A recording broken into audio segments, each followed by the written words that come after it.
Merci, bonjour à tous et à toutes. Aujourd'hui, merci de participer à cet atelier aujourd'hui. Tout d'abord, j'aimerais faire une petite séance de main levée pour mieux vous connaître un petit peu. Pardon, 4 personnes 1, 2, 3, 4. Oui, ça rentre. Super. Si vous ne nous en voulez pas, on va peut-être attendre du coup les 4 personnes pour faire la main levée, pour mieux vous connaître. Désolée pour ce petit contretemps, du coup. Allez-y, entrez. Vous avez une place ici, ici, là, là. Ok, super.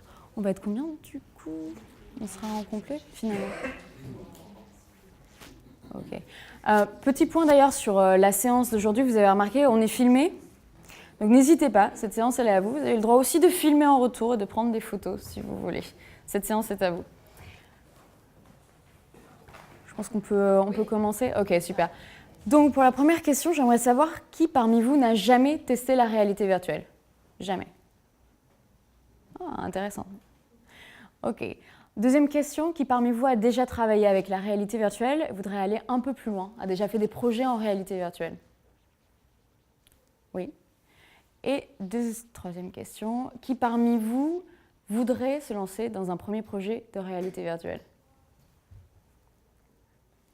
Ok, intéressant, majorité. Super. Bienvenue. Du coup, j'aimerais commencer cet atelier par une affirmation, si vous voulez bien. Je dirais que la réalité virtuelle fait déjà partie de notre réalité. Vous avez tous entendu parler de la réalité virtuelle au moins depuis l'année dernière, en 2016, où elle a explosé en France. Mais pour faire encore une petite question, est-ce que vous savez depuis quand la réalité virtuelle existe? Une estimation peut-être, une année. Quelqu'un pensait une année? D'accord. En fait, un indice, ça fait longtemps. Et ça existe depuis 1962. 1962, je vous présente le Sensorama. Le Sensorama, c'était un dispositif pour regarder des films, pas en 360 encore à l'époque, mais en large vision. Ça, c'est à peu près ce que vous pouviez voir dedans à l'époque. Et aussi, on avait rajouté, pour l'époque, de la vibration, des arômes, du son. Allez-y, installez-vous. Et c'est ce que vous pouviez voir à l'intérieur. Vous voyez que la qualité, c'était pas exceptionnel. Par contre, petite parenthèse, et ce qui est intéressant, c'est de se dire qu'elle fonctionne encore aujourd'hui. Donc un petit clin d'œil pour l'obsolescence programmée qui ne concernait pas la réalité virtuelle à l'époque. Ensuite, on est en 1968 avec Ivan Sutherland du MIT qui développe The Sword of Damocles, l'épée de Damoclès. Vous pouvez voir tout simplement par le dispositif qui pend au-dessus de la tête des participants. Et ça, c'est ce que vous pouviez voir à l'intérieur à l'époque. Donc très pixelisé, très simple, mais on pouvait voir du coup en 360 degrés. Les années 90 arrivent. Nintendo, le Virtual Boy, peut-être que les plus anciens technophiles d'entre vous ont déjà vu un Virtual Boy, tester un Virtual Boy. Personne.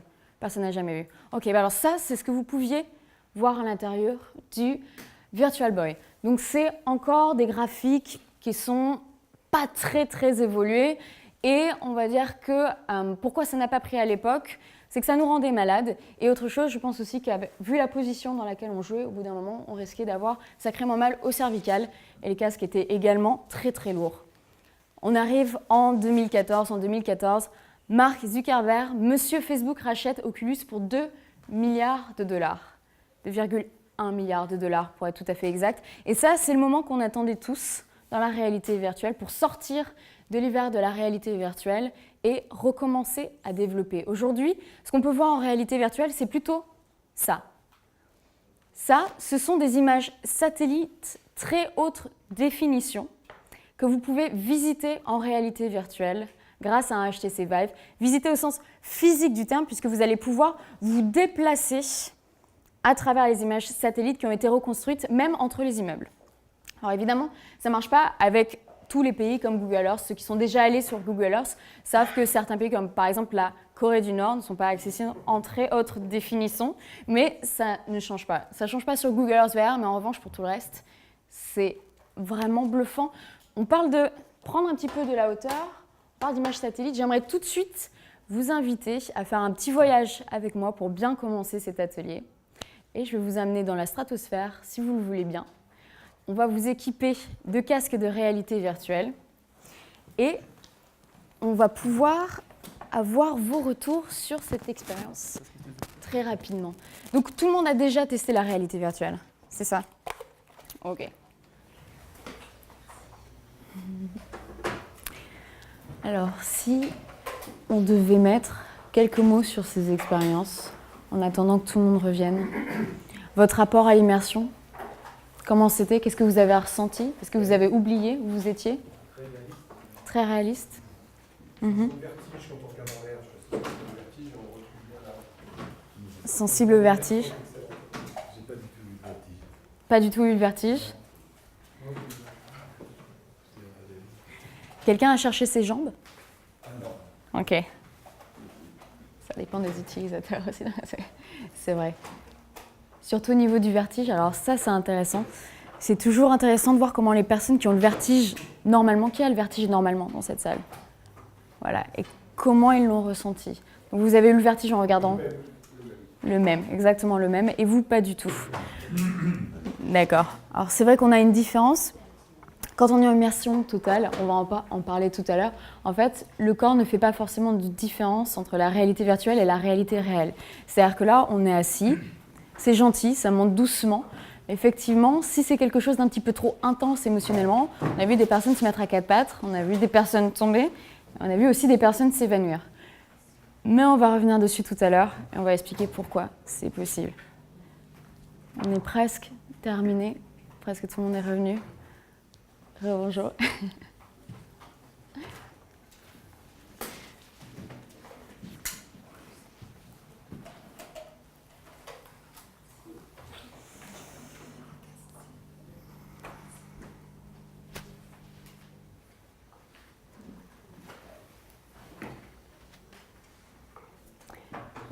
C'est normal qu'il y ait un petit peu de latence. Il y a eu peut-être des problèmes au démarrage sur certaines applications. Et donc, du coup, il y a des personnes qui vont terminer un tout petit peu après. Mais on reviendra tous. Ok. Donc, on a fait un tour sur l'immersion. Très immersif, bluffant, des sensations de vertige, comme si on y était. Personne n'a eu des nausées? Personne n'a eu des nausées. Quelqu'un a déjà eu des nausées en réalité virtuelle? Non plus? Si? Ok. Est-ce que vous savez pourquoi on est malade quand on est en réalité virtuelle? Pourquoi on peut être malade quand on est en réalité virtuelle? Oui. C'est un vieux réflexe. C'est un vieux réflexe de conservation. En fait, ce qui se passe, c'est que vous avez votre oreille interne qui prend des informations en continu sur votre espace. Comment vous vous trouvez? Est-ce que vous êtes penché? Est-ce que vous êtes près du sol? Est-ce que vous êtes debout? Et elle envoie ces informations à vos yeux. Et en fait, si les deux informations ne coïncident pas, vous allez avoir la nausée. Pourquoi? Parce que dans notre évolution, quand on commence à voir des choses qui ne sont pas réelles, ça veut dire qu'on a des hallucinations. Généralement, ça veut dire qu'on a mangé un mauvais champignon et qu'il va falloir le vomir très vite. C'est pour ça que la réalité virtuelle vous rend nauséeux quand elle crée une discordance en fait, entre ce que vous allez voir et ce que vous allez ressentir. C'est pour ça qu'on est nauséeux, c'est pour ça qu'on évite aujourd'hui de mettre des caméras sur par exemple des voitures. Si vous bougez, c'est la meilleure façon de vous rendre malade. Peut-être les roller coasters aussi, si parmi vous quelqu'un a testé les roller coasters aussi. Non, personne? Ok, qu'est-ce que vous avez testé quand vous avez testé la réalité virtuelle la première fois? Je suis curieuse. Oui. Roller coaster, et vous? Casque PlayStation, vous avez fait quelle expérience? Le requin, le... Oui, bien sûr. Le camion est impressionnant dans les démos. Ouais. Vous vous déplacez, ouvrir la porte. On a des manettes en plus pour avoir une action manuelle. On a une vraie immersion. On casse les meubles. Enfin, on fait des gestes. On casse les meubles, on rentre dans les murs. Ouais. Il y a plein de choses qui peuvent arriver effectivement en réalité virtuelle quand on ne voit pas dans quel environnement on se trouve. On est presque tous revenus, il reste juste monsieur, je crois. C'est la vidéo tout à l'heure qu'on a lancée qui ne marchait pas, c'est ça? Ou c'est notre vidéo qui... Non, c'est une autre. D'accord. On va peut-être rappeler monsieur parmi nous, comme ça il va pouvoir participer à la...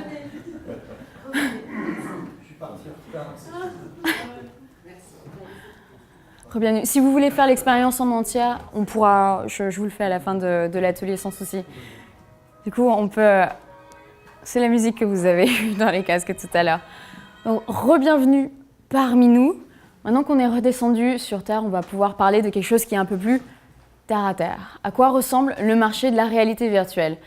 Comme je vous disais, le marché a explosé en 2016. Aujourd'hui, on a un petit peu de recul pour pouvoir parler de la réalité virtuelle, pour pouvoir parler des tops, des flops, ce qui a marché, ce qui n'a pas marché, pourquoi, et qu'est-ce qu'on pourrait en faire. En Europe, c'est plus de 480 entreprises qui se sont créées et qui se sont dédiées à la réalité virtuelle. En France, seulement une vingtaine de startups qui se sont créées et qui se sont dédiées à la réalité virtuelle. J'entends par là dédiées à la réalité virtuelle, je ne compte pas, par exemple, les entreprises qui étaient déjà existantes, les boîtes de production qui ont fait un essai en réalité virtuelle et qui font aujourd'hui, par exemple, quelques développements en plus de leurs activités. Seulement une vingtaine de startups et un marché un peu timide qui a totalisé en revenus 1,8 milliard de dollars en 2016. 1,8 milliard de dollars, pour vous donner un titre de comparaison, les jeux mobiles, c'est 40,6 milliards de dollars et c'est la même somme pour le box-office mondial. Le box-office mondial et les jeux mobiles ont gagné la même somme l'année dernière, c'était 40,6 milliards de dollars. Juste pour titre de comparaison, ça a été l'année de l'expérimentation, l'année des expérimentations au pluriel. Ici, les casques les plus connus, vous avez testé le Zeiss. Le Samsung Gear, c'est celui qui a été le plus vendu, mais qui a aussi réduit son marché parce qu'il n'est compatible qu'avec les téléphones portables Samsung, ce qui a été un choix du constructeur. Ici, vous avez le HTC Vive, ce qui se fait de mieux aujourd'hui en immersion, en qualité. C'est les images que je vous montrais tout à l'heure, satellite de la Terre, on peut le voir avec un HTC Vive. Le fameux Oculus Rift, Monsieur Facebook, PlayStation VR que vous avez essayé, et Google Cardboard. Google Cardboard, vous pouvez l'avoir pour 4 €, le commander pour 4 € sur Internet et faire des expériences à la maison gratuites à télécharger, par exemple sur l'Apple Store ou le Play Store, ça dépend de votre téléphone. Il va falloir faire par contre une petite curation d'expériences si vous voulez aller vers ces expériences gratuites parce qu'on a aussi beaucoup expérimenté dans le contenu. D'abord, on a beaucoup fait les casques. À un moment donné, l'année dernière, je recevais toutes les semaines un mail qui arrivait de la Chine pour me proposer de tester un nouveau casque. Donc on avait plein de casques pour regarder dedans, mais on n'avait pas beaucoup de contenu à regarder. Depuis, ça a changé. On a 830 jeux qui se sont développés sur Steam, SteamVR, donc c'est la plateforme, la plus grande plateforme de distribution de la réalité virtuelle. Et on commence à connaître un peu mieux l'appétit des utilisateurs et aussi leur façon de jouer, leurs habitudes. À votre avis, qu'est-ce que l'utilisateur recherche en réalité virtuelle? Qu'est-ce qu'il recherche?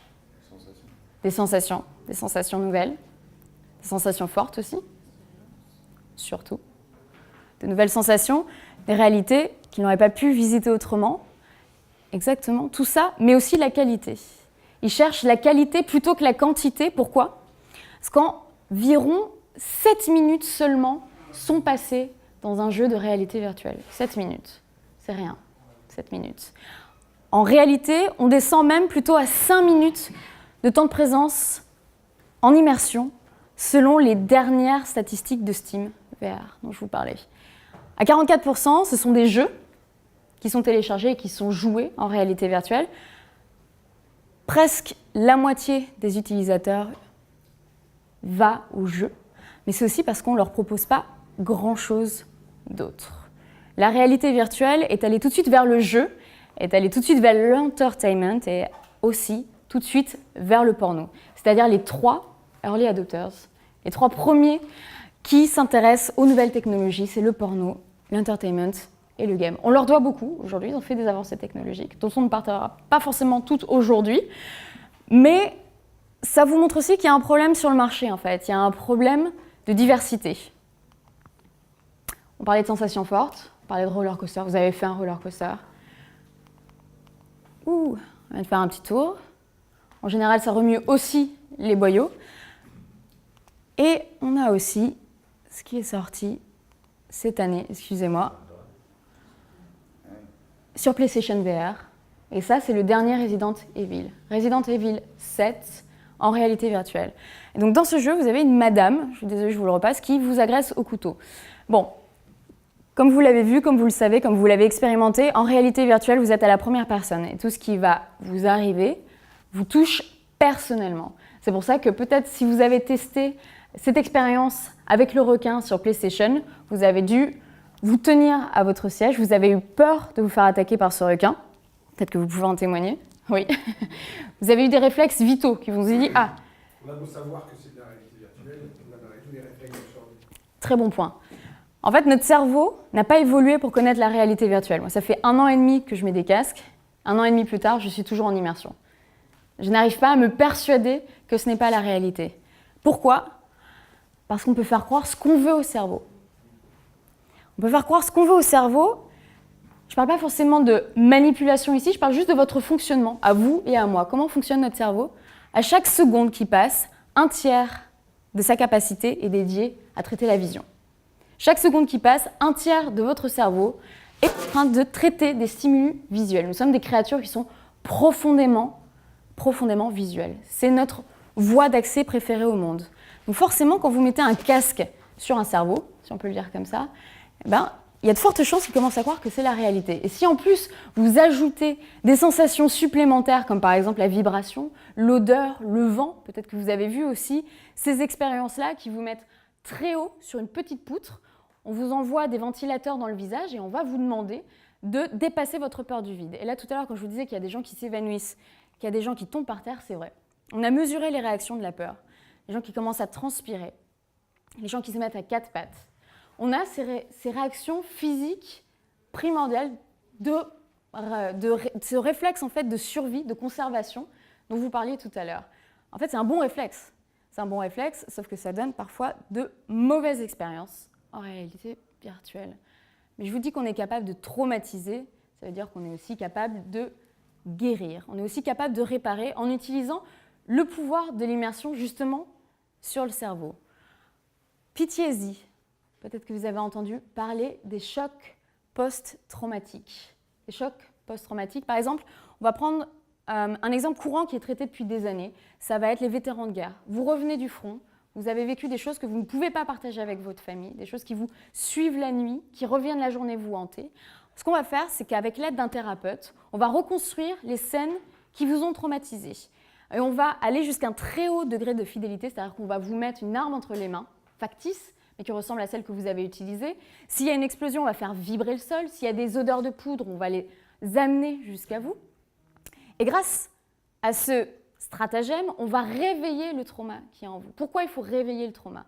Parce que, comme on parlait tout à l'heure, quand vous êtes traumatisé, c'est votre cerveau reptilien qui réagit. Votre cerveau reptilien ne connaît pas la notion du temps.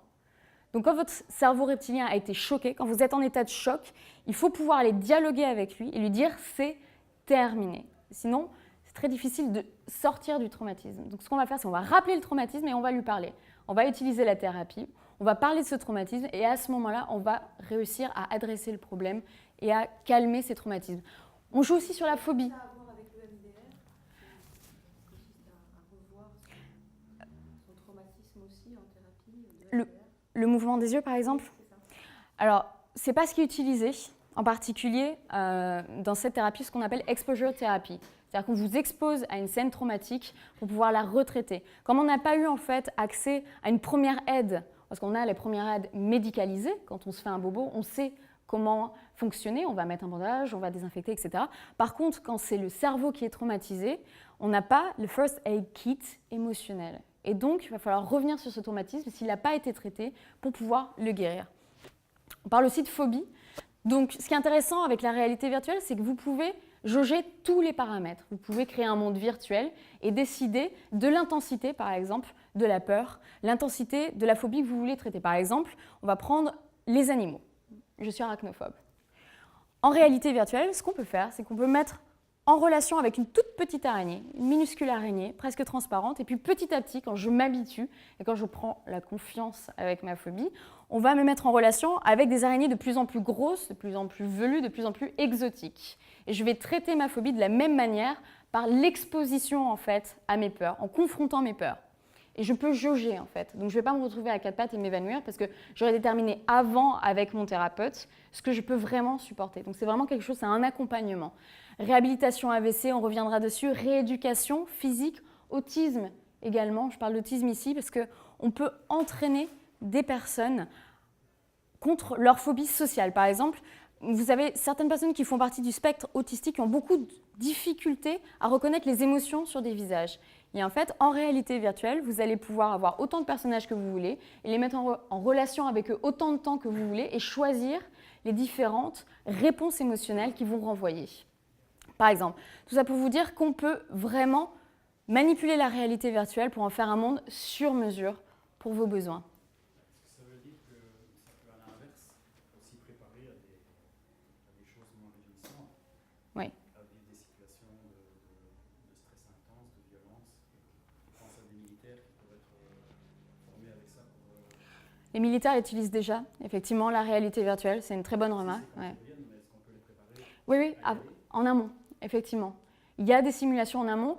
Des policiers aussi utilisent la réalité virtuelle pour d'autres situations. C'est pour avoir de meilleurs réflexes dans des situations très stressantes. Aux États-Unis, il y a beaucoup plus de morts par balle chez les populations noires que chez les populations blanches, tout simplement parce que les policiers paniquent complètement quand ils se retrouvent face à une personne qui n'est pas du même sexe ou qui va être un grand mâle d'une ethnie différente. Ils vont avoir des réflexes peut-être de racisme qui sont profondément ancrés, ils vont avoir plus peur de cet individu et plus tendance à appuyer sur la gâchette. Donc en fait, ce qu'on fait, c'est qu'on les entraîne à avoir les bons réflexes et à ne pas voir l'autre systématiquement comme l'ennemi.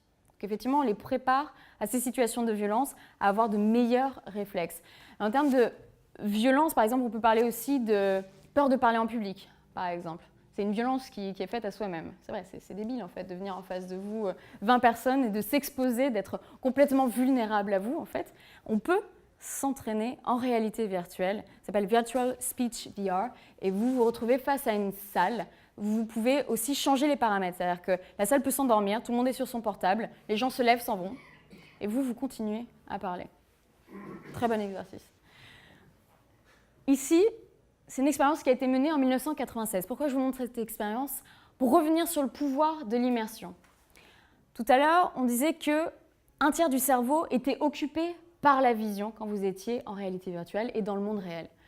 Donc on s'est dit, postulat de départ, si on occupe suffisamment le cerveau, peut-être qu'il va oublier la douleur.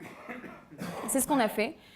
On a mis ce patient qui était très gravement brûlé dans un monde de glace qui s'appelle Snow World, que vous voyez ici, très pixelisé, très basique en fait.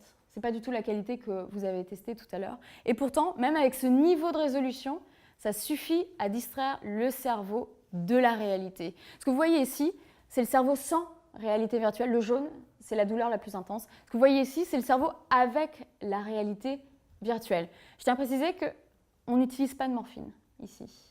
Et justement, ce patient dont on change les bandages passe un très très mauvais moment. Si vous avez déjà été gravement brûlé, quand on enlève les bandages, c'est quotidien, c'est un acte, un soin qui doit se faire quotidiennement. Et en fait, une fine pellicule de peau a repoussé sous le bandage et quand on change les bandages, on arrache la peau du patient tous les jours. C'est une douleur incommensurable et pour rendre cet acte un petit peu plus supportable, ce qu'on fait d'habitude, c'est qu'on gave la personne d'antidouleurs, les antidouleurs les plus puissants qui existent.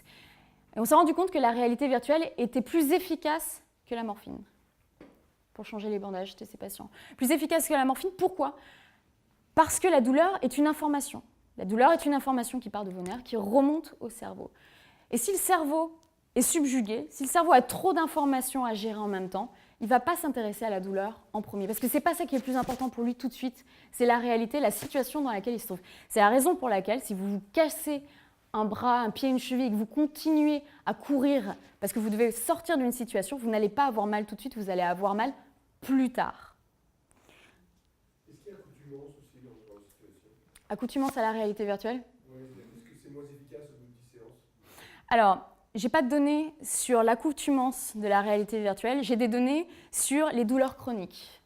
On sait que des douleurs chroniques qui ne sont pas traitées justement avec des médications vont être réduite de 66% immédiatement quand on rentre en réalité virtuelle et de 33% même quand on en sort. C'est-à-dire qu'il y a un effet qui va durer dans la réalité quand on enlève le casque. En revanche, est-ce qu'au bout de 10 ans, ça marche toujours aussi fort? C'est une bonne question. Je pense que justement les mondes dans lesquels on va pouvoir entrer en immersion vont aussi évoluer d'ici là. Donc peut-être que l'accoutumance va être à chaque fois dépassée par le niveau d'expérience qu'on va pouvoir nous proposer. L'exemple que vous donnez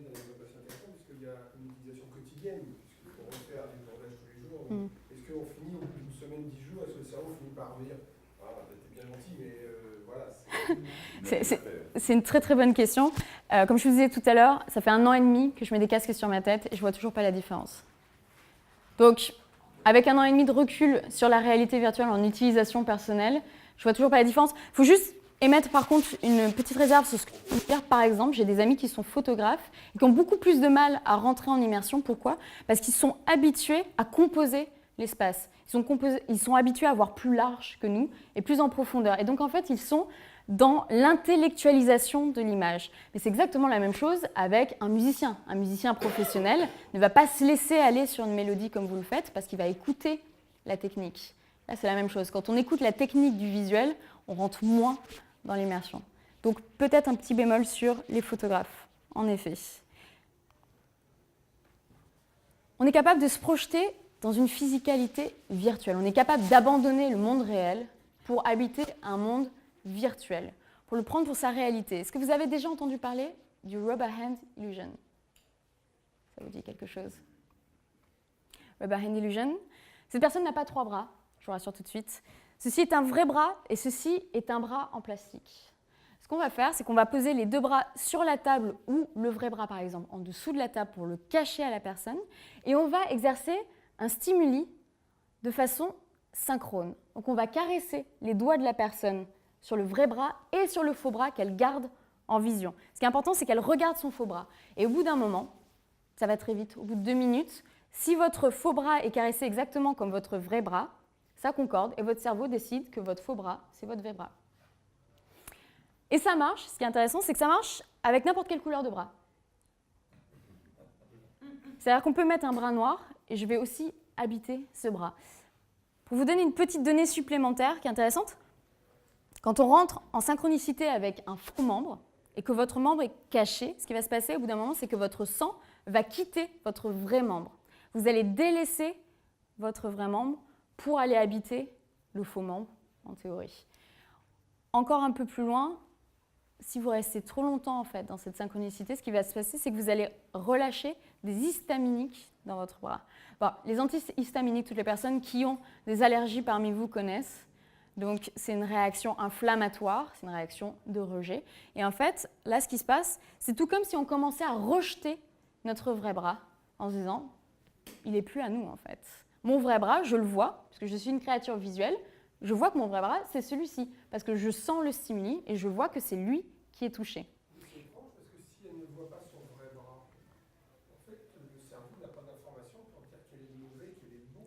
C'est pour ça. Elle a adopté le bon, mais le mauvais reste le bon. Enfin, celui qui Oui. est caché reste son vrai bras, même intellectuellement, puisqu'elle a une transposition d'image, mais le corps, pour lui, ça Ouais. Imagine, hein, ça reste son bras, et c'est elle, sauf qu'elle celui qu'elle voit n'est pas le vrai, mais son vrai reste son vrai. C'est vrai que je vois pourquoi le corps changerait de comportement.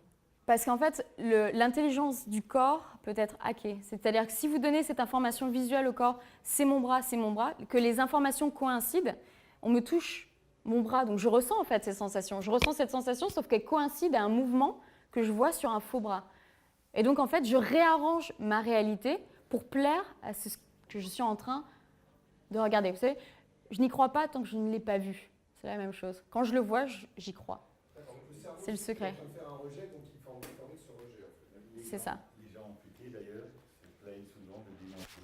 Exactement. On croit qu'ils n'ont plus de pieds. Et... Les membres fantômes. Ouais. Ce qu'on appelle les membres fantômes, d'ailleurs, merci de mettre ça sur. Effectivement, de poser cette question, de faire cette remarque. On peut se gratter un membre fantôme en réalité virtuelle.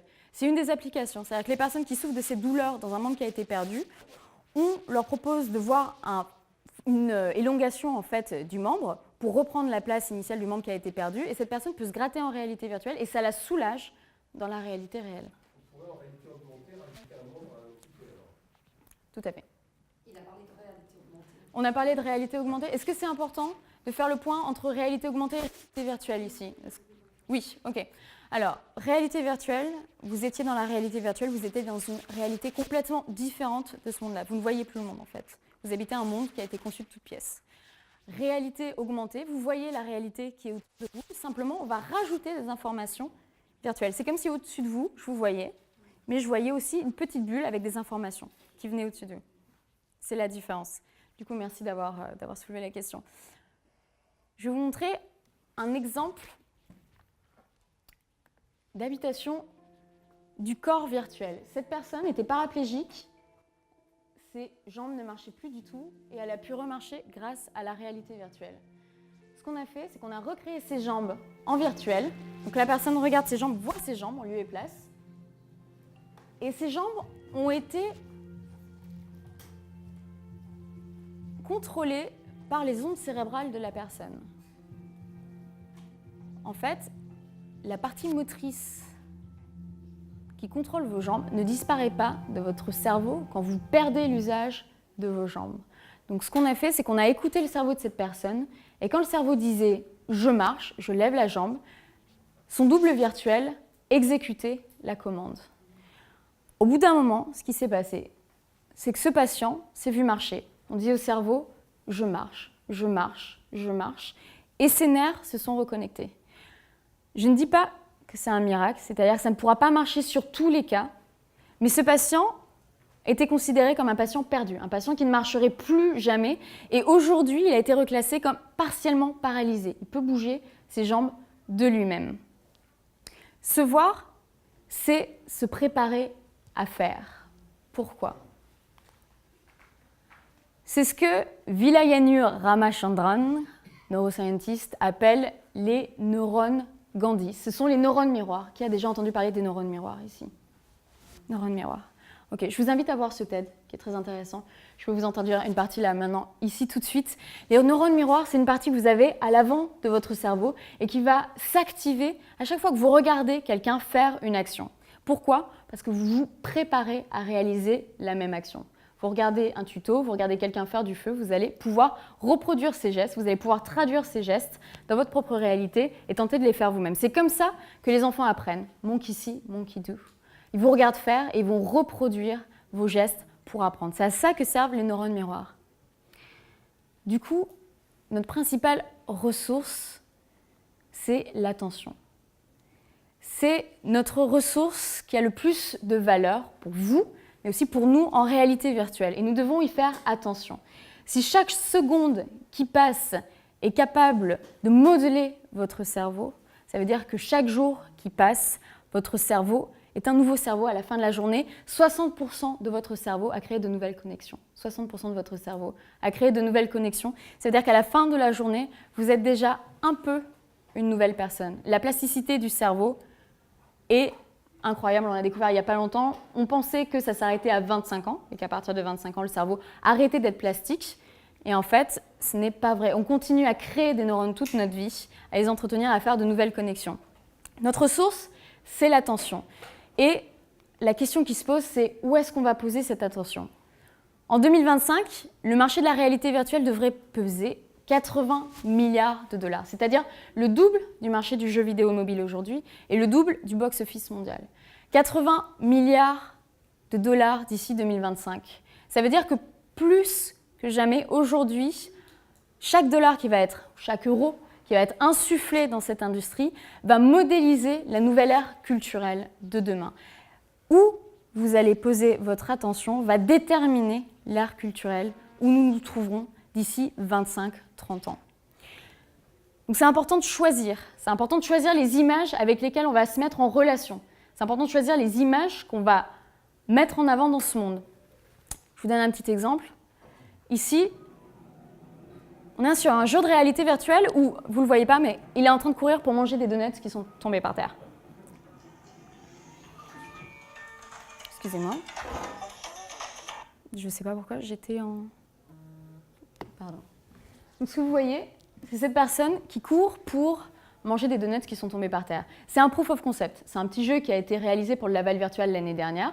C'est un petit jeu qui a demandé certainement de l'attention, de la passion, de l'envie aux personnes qui l'ont réalisé et beaucoup de temps.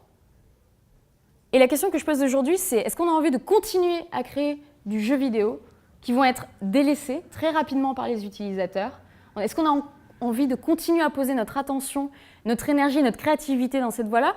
Ou est-ce qu'on a envie de se retourner vers des buts un peu plus grands ? Vous l'avez compris, aujourd'hui, je suis là pour vous parler de sensibilisation, d'apprentissage, de soulager, de soigner, d'inclure grâce à la réalité virtuelle. On n'a pas le temps aujourd'hui de passer sur tous les sujets, mais il y a beaucoup de sujets qui sont adressés par la réalité virtuelle, notamment le racisme. Exactement. Le racisme. Le fait d'avoir un avatar noir permet de réduire les biais cognitifs liés au racisme. Je n'entrerai pas plus dans les détails. Je vais citer Ban Ki-moon à la place. There is no plan B because there is no planet B. On n'a pas deux planètes. Fait basique, ça pose une question. Qu'est-ce qu'on en fait, encore une fois, où est-ce qu'on pose notre attention? Il faut des niches. Et ces niches-là, elles sont soutenues. Elles sont soutenues par les Nations Unies. Qui a entendu parler des Sustainable Development Goals?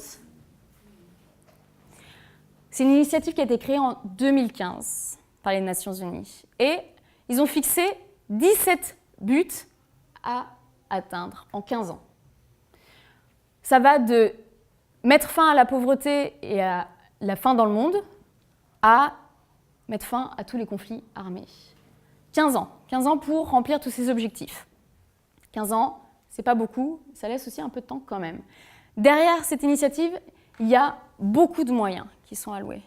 Grâce à ça, HTC Vive, donc réalité virtuelle, a pu mettre en place un fonds de 10 millions de dollars au début de cette année pour soutenir justement la réalité virtuelle à impact positif. Ici, ce que vous voyez, c'est un film qui a été réalisé pour se mettre à la place des abeilles et pour pouvoir justement passer un message de sensibilisation sur le rôle et le sort des abeilles.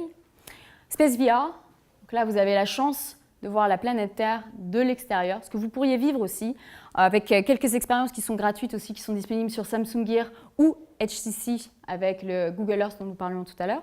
Et ce que vous allez pouvoir expérimenter là, c'est l'Overview Effect. Qu'est-ce que l'Overview Effect? C'est quelque chose qui est réservé aux astronautes. C'est-à-dire que la première fois que vous voyez la planète Terre depuis l'extérieur, vous avez cette émotion qui vous envahit, vous vous rendez compte qu'en fait c'est tout petit, c'est un tout petit noyau bleu. Et c'est ce qu'on appelle l'Overview Effect. Parce que vous prenez, pour le coup, beaucoup de recul sur la situation, beaucoup de recul sur la planète Terre. L'Overview Effect est étudié en réalité virtuelle avec Google Earth VR. Je l'ai fait, ça marche. Vous avez cette sensation en fait qui vous envahit. Vraiment, je vous invite à vous rapprocher de centres qui peuvent vous faire tester Google Earth VR pour vous mettre à cette place d'un astronaute et observer la planète Terre de loin en fait. Tree, vous êtes un arbre, vous poussez en accéléré, je vous rassure.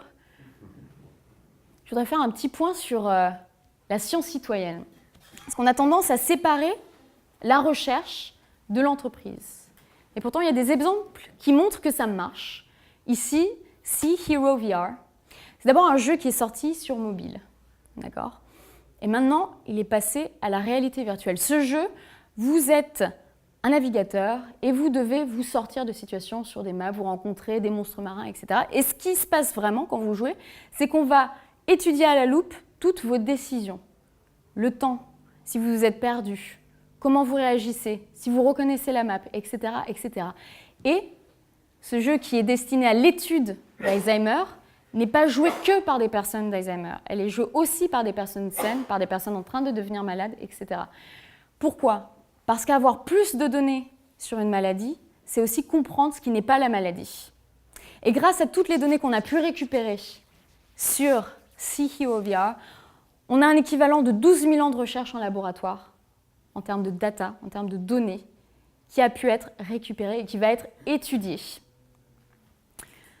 C'est une collaboration entre de jeunes développeurs qui ont monté leur startup, qui s'appelle les Glitchers, et Alzheimer Research, London's Global University, Deutsche Telekom. Vous voyez que les partenaires sont assez éclectiques. On a Deutsche Telekom d'un côté, on a des entrepreneurs de l'autre, on a un centre de recherche, l'université, pour vous montrer par cet exemple que le monde de l'entreprise et le monde de la recherche peuvent se retrouver, peuvent faire des choses ensemble qui ont un impact positif sur des milliers de vies parce qu'il s'agit d'étudier une maladie dont beaucoup d'entre nous souffrent ou vont souffrir.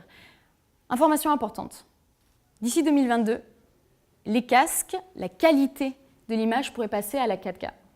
Ce qui veut dire qu'on aura encore une meilleure définition, donc plus d'immersion, une meilleure définition encore de ces expériences. Mais pas seulement. On va aussi avoir des casques qui sont plus légers, des casques sans fil. HTC Vive a déjà proposé un pack sans fil qui a laissé. on va avoir un meilleur taux de rafraîchissement de l'image, on va être moins malade, etc. Donc, il y a une évolution positive de cette technologie et qui est attendue pour 2022. Qu'est-ce que ça veut dire? Ça veut dire que vous avez 5 ans pour préparer votre expérience. Une expérience de qualité, si vous voulez. Une expérience à impact positif. La France vous attend. Il y a très peu de start-up qui se sont créées et qui se sont dédiées à la réalité virtuelle. Il y a des fonds d'investissement qui s'intéressent à l'impact positif qu'on peut avoir sur l'éducation, qu'on peut avoir sur la santé, la réhabilitation. Parce que pour parler de la réhabilitation également, ce sera beaucoup plus pratique pour vous d'avoir à la maison un HTC Vive où on va pouvoir mesurer en fait toutes vos performances, on va pouvoir choisir quel est le niveau de pénibilité sur votre rééducation et ce sera envoyé à votre médecin traitant, la personne qui vous suit, votre thérapeute. Pourquoi? Parce que si vous avez un AVC et que vous avez perdu l'usage de votre main droite, qu'est-ce qui se passe aujourd'hui? Vous allez voir un thérapeute et on va vous demander de faire le même geste devant lui, encore et encore. En réalité virtuelle, on peut choisir que ce geste-là, il soit effectué, mais dans plein d'univers différents. Et que cette balle-là que vous devez prendre ne soit pas forcément une balle à chaque fois. Ça peut être une clé, vous devez la mettre dans une porte. Ça peut être une bouteille d'eau que vous allez boire. Ça peut être n'importe quoi en fait. On peut mettre n'importe quoi entre vos mains pour vous aider à vous rééduquer. Il faut, par exemple, pour reprendre après un AVC, il faut répétition de 500 mouvements par jour pour avoir de bons résultats de réhabilitation. En réalité virtuelle, les 500 mouvements, vous ne les voyez pas passer. Ça, c'est une des applications. Il y a aussi des applications en architecture. Petite parenthèse, d'ailleurs, vous savez, la grande salle où on est tous allés voir Cédric Villani et tous les speakers hier. Cette grande salle, elle a été modélisée en réalité virtuelle. Et 3 semaines avant le début de l'événement, ils se sont rendus compte qu'il y avait 2 écrans qui étaient mal placés, grâce à la réalité virtuelle. Et du coup, ils ont pu changer l'emplacement de ces écrans sans se retrouver au dernier moment, à la dernière minute, face à la scène, se dire « Ok, il y a quelque chose qui ne va pas là ». Donc on a pu aussi modéliser cette salle et se balader à l'intérieur et voir ce qui n'allait pas. Il y a plein d'applications en réalité virtuelle. On a parlé de la santé, on a parlé de l'éducation. On peut reproduire des laboratoires qui sont très chers pour les donner à des universités pour que les étudiants aient la chance de faire des expériences à la première personne. Ça existe. Ces expériences existent. Des applications sur la santé, la réhabilitation, inclure, soigner. On est passé très vite dessus. C'est pour ça que je vous propose, si vous voulez aller plus loin, de ne pas hésiter à revenir vers moi, poser des questions. Ce sera un plaisir de continuer cet échange avec vous. Je suis disponible sur les réseaux sociaux facilement, via Twitter ou via Facebook. C'est un Facebook qui est professionnel. Tout ce qui est publié est public. Et pour aller plus loin dans la curiosité, si ça vous intéresse, de la réalité virtuelle et de son pouvoir sur l'être humain. Merci d'être venu à cet atelier ce matin. Oui, dis-moi. Si quelques-uns ont des questions ou veulent Bien sûr. partager Oui. ou échanger sur ce que vous avez ressenti, vécu pendant l'atelier, on a encore 10 minutes, donc on peut échanger avec vous si vous désirez. Les personnes qui ont décidé de se lancer dans la réalité virtuelle, tout à l'heure, j'ai vu que quelques bras se levaient, quelques projets. Est-ce que je peux me permettre de vous demander dans quel marché ça se situe? Distribution. Maintenance, peut-être? Non, distribution de vente. Distribution de vente. Donc en fait, l'idée, ce serait peut-être de mettre la personne en relation, en configuration avec le produit, etc. Je vous disais maintenance aussi, parce que c'est des exemples qui peuvent vous intéresser. Par exemple, dans des métiers qui sont à risque, quand on doit faire des opérations à risque, quand on doit faire des gestes qui peuvent être dangereux pour soi, pour d'autres individus, on peut se préparer en réalité virtuelle. On a des simulateurs. On peut, par exemple, se préparer à faire de la maintenance dans des usines. Donc, on va scanner l'usine, on va dire, OK, telle propriété, tel boulon, etc., etc. Et on va pouvoir former les personnes en amont à dire, ça, c'est la bonne marche à suivre. Et s'il y a un problème, ça, c'est la bonne marche à suivre, etc. On parlait aussi tout à l'heure d'opérations. Je ne sais pas si vous êtes au courant, par exemple, que dans les pays en voie de développement, il y a certaines opérations simples pour nous, mais qui tuent encore des personnes. Par exemple, la césarienne.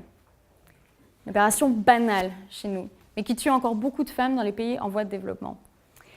et une start-up française qui a posé une caméra 360 sur un praticien, un chirurgien, et qui a filmé des opérations qui posent problème pour des pays en voie de développement qui n'ont pas accès en fait à la connaissance et à la formation. Et ce qu'ils font, c'est qu'ils les envoient dans ces pays pour les former.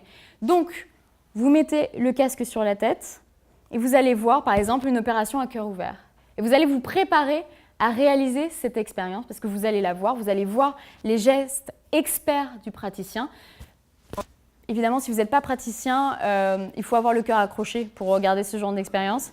C'est vrai que opération à cœur ouvert, etc., c'est un petit peu impressionnant. Donc, ce n'est pas pour tous les publics, c'est une niche, encore une fois, c'est une niche de la santé. Mais les Sustainable Development Goals sont derrière justement cette initiative dont je vous parlais, les soutiennent. J'ai du mal à comprendre l'intérêt d'une opération qu'on filme tout bêtement Oui. par rapport à la réalité virtuelle. Je vois pas, parce que là, qu'on bouge, qu'on lève la tête, ok, mais l'opération à cœur ouvert, c'est un plan, quoi. Bonne question. En fait, ce qui se passe, c'est que vous portez un harnais, d'accord ? La caméra se trouve ici.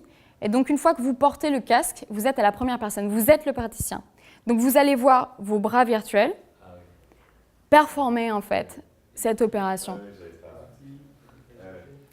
on a fait en équipe des professionnels de santé avec des lecteurs de carte pour éviter de qui nous appellent, on en fait quand même pas mal. On a filmé tout ça, comment on débat le truc, etc. Mais oui. bon, là, ça suffisait à une caméra, à mon avis. Par rapport à, mais bon, c'est vrai que ça apporte un peu plus. Quand vous êtes le chirurgien et que vous êtes effectivement penché au-dessus de votre patient et qu'on voit tout ce qui se passe à l'intérieur et que vous avez aussi les ordres qui sont donnés en fait à votre équipe, on comprend en fait la configuration, ce qui est en train de se passer, ce qui est important, les risques, etc. Du coup, on est vraiment projeté dans la scène et c'est comme si on faisait nous-mêmes cette opération. Et c'est pour ça, c'est le pouvoir en fait de l'immersion dont on parlait tout à l'heure. Effectivement, quand on se projette à la première personne, on est en train de se préparer en fait à réaliser cette intervention. Raison pour laquelle, je reviens un tout petit peu sur les zombies et après j'arrête de vous embêter avec les zombies. Raison pour laquelle il faut se méfier du contenu avec lequel on se met en relation. Mais le frein, c'est quand même le fait que nos clients devraient porter à acheter un masque comme ça. Quoique à 4 €, là, le truc de Google, c'est vrai qu'il soit. C'est ça. On pourrait même le donner. Ça vaut combien un casque Alors, 200. c'est un peu moins cher, c'est 100.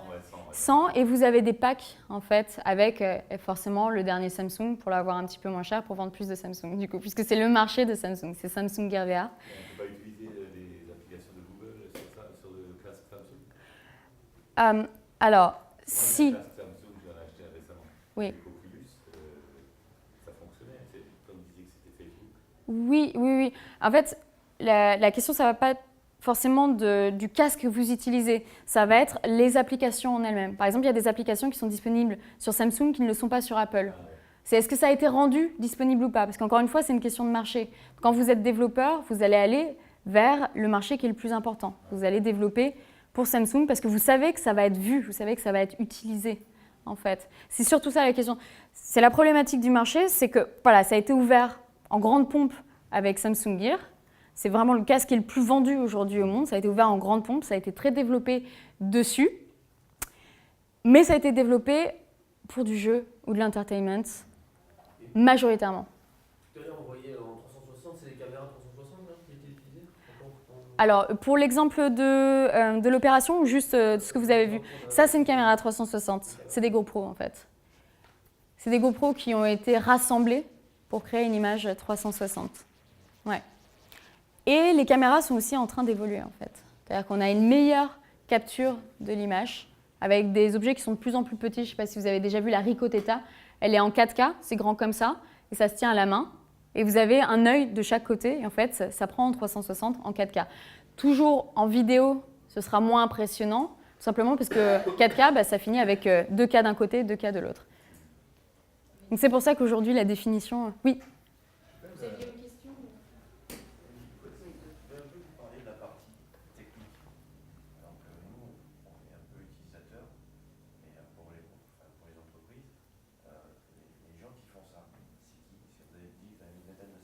Comment on s'adresse à, comment on identifie un peu les professionnels, comme nous, dans nos entreprises, si on a ce besoin-là, Ouais. comment on peut les sélectionner? Ok.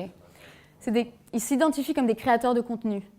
Donc en fait, si vous faites une recherche, créateur de contenu de réalité virtuelle, vous allez avoir d'un côté, par exemple, les personnes qui vont filmer, d'un autre côté, les personnes qui vont vous proposer des solutions, justement, par exemple, plus pour l'entreprise, la création de serious games aussi en réalité virtuelle, etc. Donc c'est des compétences qui sont différentes, mais qui peuvent se retrouver aussi au sein d'un groupe.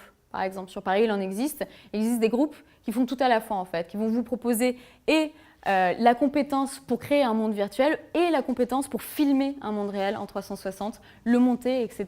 et s'adapter à vos besoins. Donc, si vous recherchez une application effectivement pour l'entreprise, il faut faire une simple recherche de fournisseurs de contenu de réalité virtuelle et s'adresser directement à eux pour parler de votre projet, expliquer quelles sont vos contraintes, quelles sont vos envies et établir le dialogue, puisqu'évidemment, en réalité virtuelle, on ne peut peut-être pas encore tout faire pour l'entreprise. Il faut voir avec votre peut-être futur fournisseur de réalité virtuelle directement ce qu'il sera capable de créer pour vous comme environnement virtuel. Mais dans tous les cas, prenez contact avec Nomi qui vous donnera toutes les infos précises dont vous pourriez avoir besoin suite à l'atelier. Et il y avait une autre question, c'est ça? Non, du coup, vous avez demandé qu'est-ce que vous connaissez tous, qu'est-ce que les projets, personne. J'ai quand même une grande sensation après cet atelier de technologie complètement niche. Avec peut-être de la valeur ajoutée très précise sur des cas, mais c'est vraiment niche. Alors, est-ce que vous pouvez définir pour moi ce que vous entendez du coup par technologie niche? Comme je viens du monde de la technologie, j'ai peut-être pas la même définition et la même vision justement sur ce que vous allez pouvoir ressentir. 1 million de casques gear, c'est ce que vous avez dit, hein, les 5 minutes par utilisateur, c'est-à-dire que tout le monde est en train d'expérimenter un peu comme nous, ce qu'on a fait. Finalement, on a fait nos 5 minutes de l'année. Et donc, il y a quelques exemples qu'on a donnés ici, qui me paraissent vraiment une valeur ajoutée très forte, mais sur un cas tellement précis, que ça, c'est pas une technologie qui sera utilisée de façon, on va dire, grand public ou entre entreprises de façon généralisée.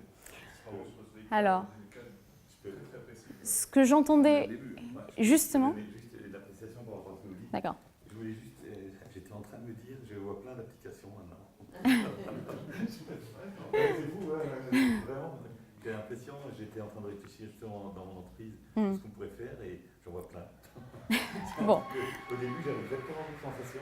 Je disais, ouais, c'est un truc un peu public et compagnie. Je vais quand même. Ouais. C'est un peu pareil, moi je pensais que c'était que pour faire Mumuse et faire des jeux, mais là, ça commence à... Ouais. Bon, alors, formation, je vais quand même effectivement répondre à votre sensation. L'effet niche, c'est vrai pour le game, c'est vrai pour l'entertainment. C'est vrai pour ce marché-là, en fait. Et c'est pour ça qu'il y a eu un flop de la réalité virtuelle et que les experts commencent en fait à déchanter. C'est parce que le marché sur lequel on est allé instinctivement, c'est le jeu, l'entertainment et le porno. On voit aussi tout l'intérêt dans l'immobilier. On a eu des participants aux ateliers qui étaient dans l'immobilier ou la construction individuelle, ou etc., ou les travaux d'aménagement d'intérieur, etc. Ça, c'est aussi des débouchés probablement importants à venir pour la réalité virtuelle. Le bien-être, un gros débouché pour la réalité virtuelle. Mais encore une fois, effectivement, ce sera une niche pour certains marchés. Parce que oui, on ne va pas amener le jeu vidéo comme la Wii l'a fait sous toutes les chaumières grâce au jeu vidéo via la réalité virtuelle. Ça ne marchera pas comme ça en fait. Mais on peut faire un parallèle avec la Google Glass. Exactement. Ouais. Moi je suis dans le monde de l'optique, donc on s'y intéresse forcément. On essaie d'aller dans les différents salons internationaux, mais on cherche à trouver des réponses à des questions qu'on n'a pas. C'est un peu ça le problème. On veut absolument utiliser cette technologie parce que c'est génial. Exactement. La réalité augmentée, c'est génial. Exact. En fait, on se rend compte que la demande n'est pas encore suffisamment, je rejoins complètement là-dessus. Elle va être prête. Je pense qu'il faut qu'on se fout dans les starting blocks. Mais je pense qu'on n'y est pas pour la grande majorité. On est encore sur des niches, je suis tout à fait d'accord. Là, j'ai découvert plein de domaines que je n'imaginais pas. Donc ça, c'est intéressant. Mais il faut rester en veille permanente. Il faut être dans le business, il faut être prêt à le faire. Mais il faut aussi être conscient qu'il est peut-être urgent d'attendre en fonction des secteurs, en fonction des besoins du business à faire. Exactement. C'est pour ça que je vous disais tout à l'heure, si vous êtes dans cette urgence d'attente, vous avez 5 ans pour préparer une belle expérience de niche. Mais ce sont aussi des milieux qui attendent la réalité virtuelle. Tout à l'heure, je vous parlais de la santé. Les personnes qui sont coincées dans des lits d'hôpitaux et que vous faites voyager grâce à la réalité virtuelle, c'est attendu.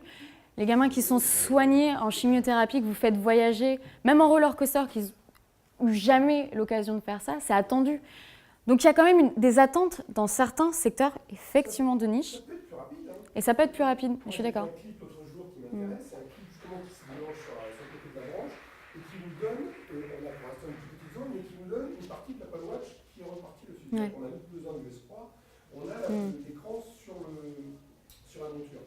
C'est encore un petit peu gros, c'est pas très autonome, mais voilà des choses simples, peu coûteuses, qui peuvent apporter un service. Donc ça peut être plus rapide. Hein. Le 4K ou le 8K qui viendra après n'est pas forcément indispensable pour plein de C'est ce qu'on voyait tout à l'heure en fait. C'est pas indispensable. La qualité de l'image n'est pas indispensable, puisqu'en fait on va être quand même dans cette immersion. Et tout à l'heure je parlais de la distraction thérapie, le fait d'avoir moins mal, même quand on est dans des douleurs chroniques qui ne sont pas soignées avec les médicaments. Mais ça c'est un cas en particulier. Mais vous prenez des personnes âgées, mes grands-mères elles sont ravies que je les fasse voyager en réalité virtuelle. Elles ont mal nulle part, mais elles sont ravies de voyager en réalité virtuelle.